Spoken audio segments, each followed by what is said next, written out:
All right, ladies and gentlemen, we are going to go ahead today and look at some work from section 722 in our CPM, Common Core Algebra book. And the goal today is to be able to write an equation from some information that we have that accurately models maybe a situation or maybe just some very, very basic or scant data. It's something that we haven't done before. It's something that maybe we've tried, but today we're going to formalize a way to do it. And the question we're trying to answer is, how can we find the equation? We're going to continue from what we did in our last video lesson. If you haven't seen the 721 video lesson, go ahead and pause this, watch that one, and let's look at a new method. There's a couple problems that I'm going to bypass here. I'm going to bypass 7-92 and I'm going to bypass 7-93, and I'm going to just jump into 7-94 because of the way that this is getting delivered via video today. So I've taken some notes, and I'm going to share these notes with you. They are what we see here. We've got a gentleman, Mitchell. He is trying to write an equation from 2 points. Now, we're given some info, and it's important info that we know. We're given some info, and we know this this equation should be exponential, and we also know that it goes through the 2 points that we have here. We know that it goes through the point 216, and we know that it goes through this point 256. And we're going to go ahead and we're going to start to develop a process. And I love this kind of lesson because it takes a lot of the things that we've done and it starts to put them together. So for some students who are asking questions like, hey, when am I ever going to use this, right? It might be right now. We're going to combine some properties of exponents. We're going to deal with some equation solving. There's so many really cool things that come together here for the purpose of solving a new kind of problem, right? The more tools you have, the more powerful a problem solver you are. So we start with a very basic general entry-level question here in A that we're going to need to remember in order to solve this problem, Mitchell's problem here. What is the general form for an exponential function that has an asymptote at y equals 0? Well, we've been working with this all chapter, all unit. It is not the only form of an exponential function, but it's our focus in this unit. It is y equals a times b to the x power. And, you know, you can put that b in parentheses depending on what your multiplier. And remember, a is your starting value, b is your multiplier. Depending on what that is, maybe you need to have it in parentheses, right? Maybe it's a fraction.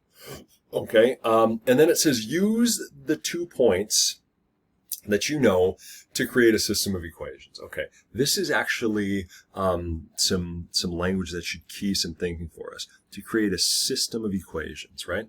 Because we've got an x and a y, and we've got an a and a b, and I've only got some information. I'm going to have 2 variables that I need to do some solving for, and those 2 variables that I'm going to need to do some solving for is going to require more than one equation, and that's where the system comes in. We've worked with systems of linear equations before, but today we're going to see a strategy working with a system of exponential equations, okay? One of the things I recognize, and I'll double down on my highlights here, is that neither one of these are a starting value for me. I know that because neither one of them are 0, okay?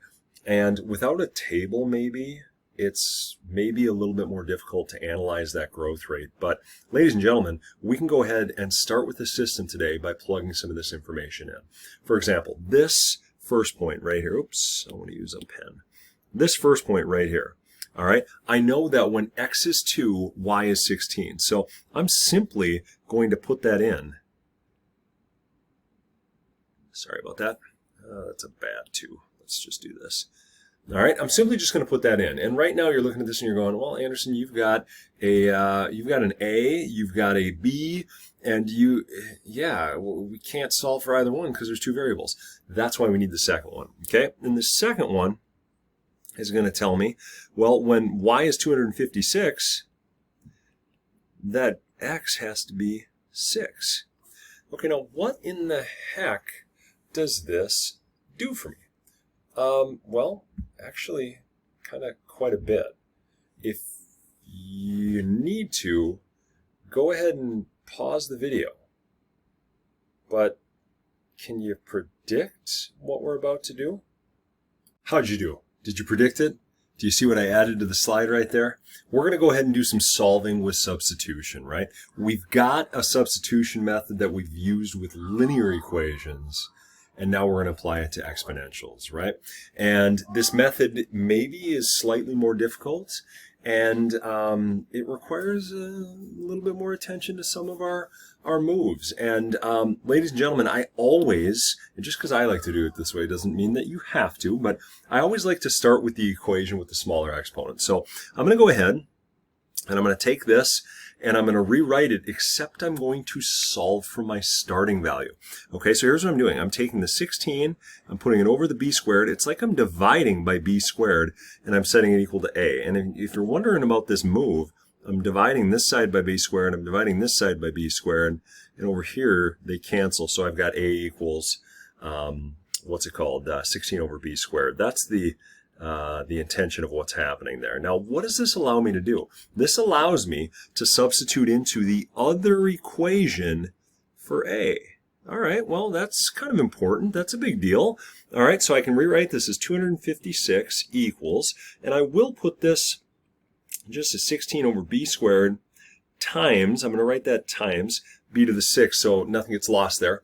And now I've got one equation with one variable. Granted, there's two b's, but they're the same variable. And watch what happens to this when I rewrite this. It becomes 256, and maybe I move into a different color so stuff doesn't get lost. 256 equals, I'm going to put the numerator 16b to the 6th up top. That's b to the 6th over b squared.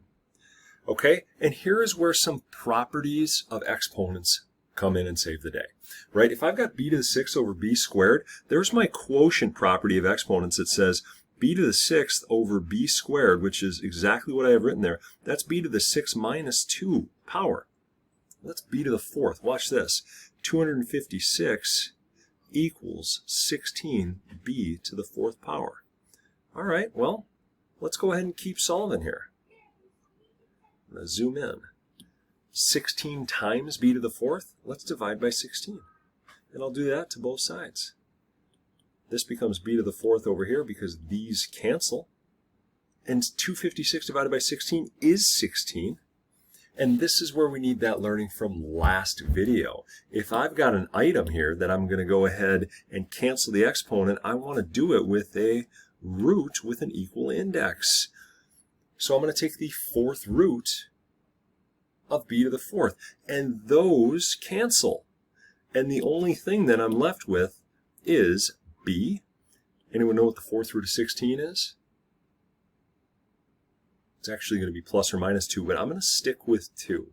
We're not necessarily going to get into the nitty-gritty of why it's plus or minus 2 in this course, but the reason I know it's positive 2 is because I see growth from here to here. Okay? All right?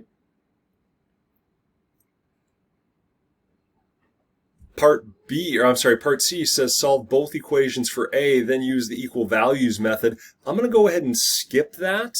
I'm not necessarily going to address that in this video, but that is another option, right? We could go ahead and do that, and that works out pretty gosh darn well, but I still do need to do some solving for A, and solving for A is not too bad.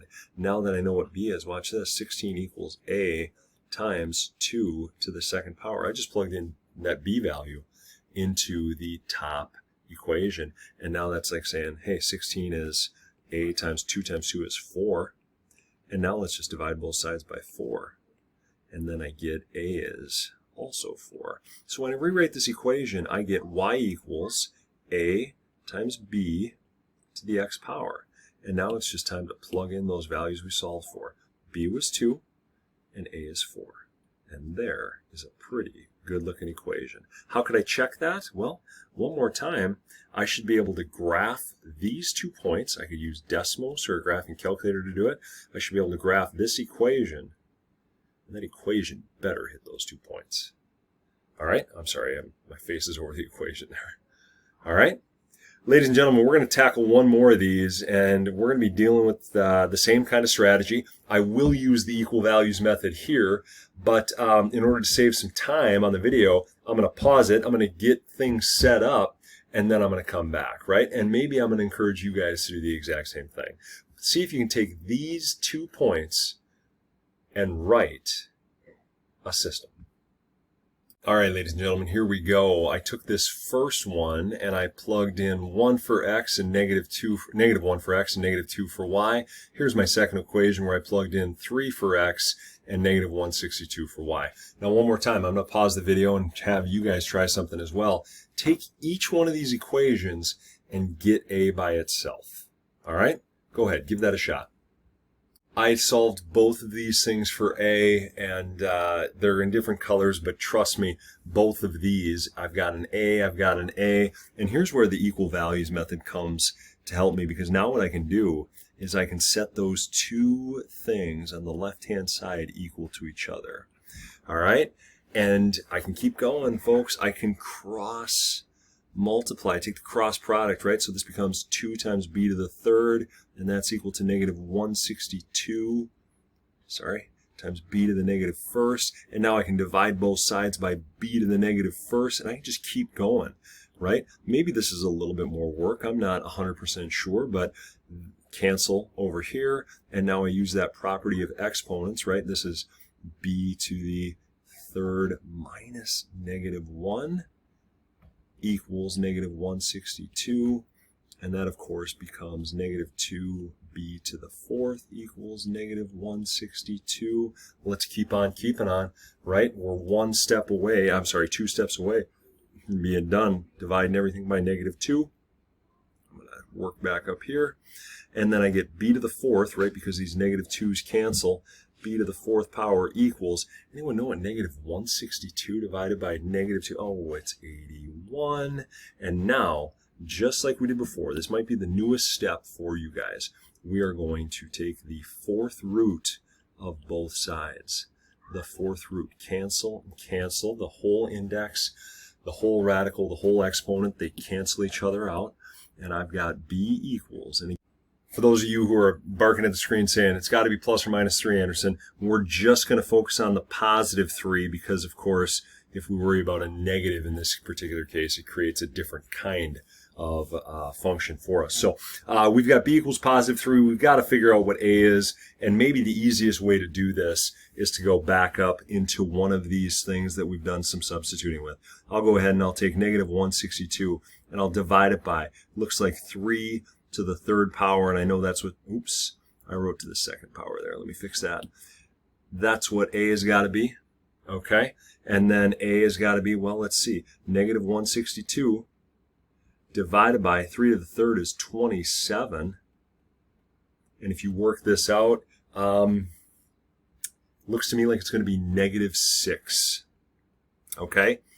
I don't want you to stop there, though, ladies and gents. I want to see that whole function written out. So y equals a times b to the x power, and this is where I like to plug in a and b. A is negative 6, b is 3, and there is my exponential function that is guaranteed to go through those 2 points, right?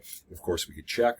We could plug this point into Desmos, this point into Desmos, maybe using a table, and then we would graph this function right here, and we'd make sure it goes through those 2 points. Okay? Folks, just a little bit more review preview for you. A couple problems. Looks like about 4 of them, 76 and 99 to 101. And again, we're asking you guys to try these things because, of course, they are those things that kind of reveal what kind of questions we might have. So give these a shot. Don't be afraid to ask your questions. Thank you for watching, ladies and gentlemen. Have a wonderful day.